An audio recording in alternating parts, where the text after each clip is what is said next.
This is a very overgrown courtyard. We're going to begin to tame this jungle. Beautiful landscaping, but it hasn't been pruned in quite a while, and so it's going to feel rather claustrophobic in here. So we're going to get in here and do stage one, first stage. This is going up to the front door. As you can see, it's really overgrown. We're going to do first stage of pruning this. This is late July, and we're going to shear a bunch of these things and prune what we can, aesthetically prune what we can, and then shear some of these Pyrus japonicas, the fruit trees, which normally I don't recommend. But we don't want to over prune some of these, the Pyrus japonicas, the espaliered camellia.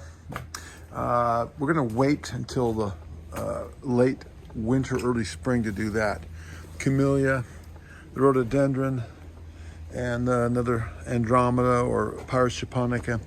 So we're going to just shear those now, but we'll come back in end of February or early March before these evergreens foliate, and then we will cut them way back so that then they will be much smaller. Same with this rhododendron. But for now, we're going to get in and kind of clean this up, kind of take it to the first stage. Same thing in the winter after the leaves drop off of there's a pear tree in there and a couple of espaliered apple trees.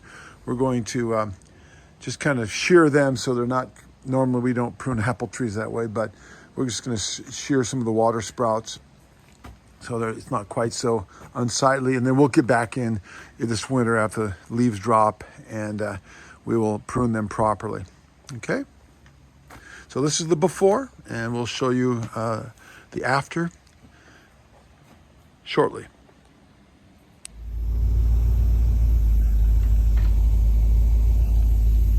So here we are after about 4.5 hours of work, my son and I, pruning in this courtyard that hadn't been pruned in years.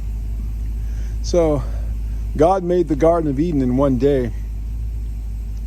So, well, we're not God, and we did make a big difference and improvement on this little Garden of Eden, but it's not done. It's as far as we could go at this time of the year, here in end of July.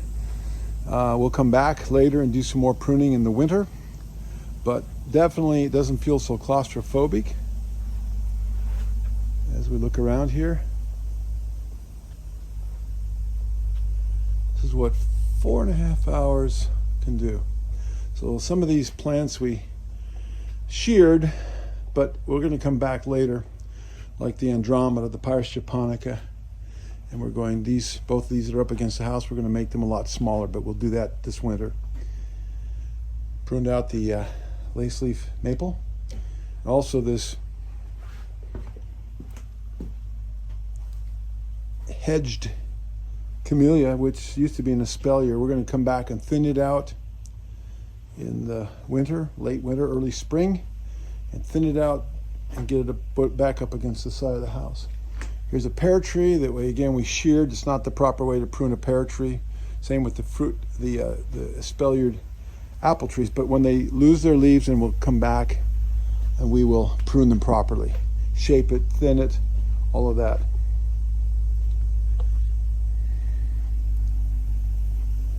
A big difference. Also, Japanese style pruned this Pyrus japonica, this lace leaf maple. You couldn't see the rock or the other features behind it, and raked out some of the leaves out of the flower beds, cut off the dead fronds off the ferns.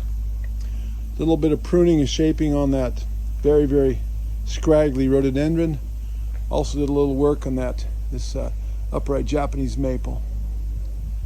So again, this yard still needs work, but it's not quite as junglized as it was before. There you have it.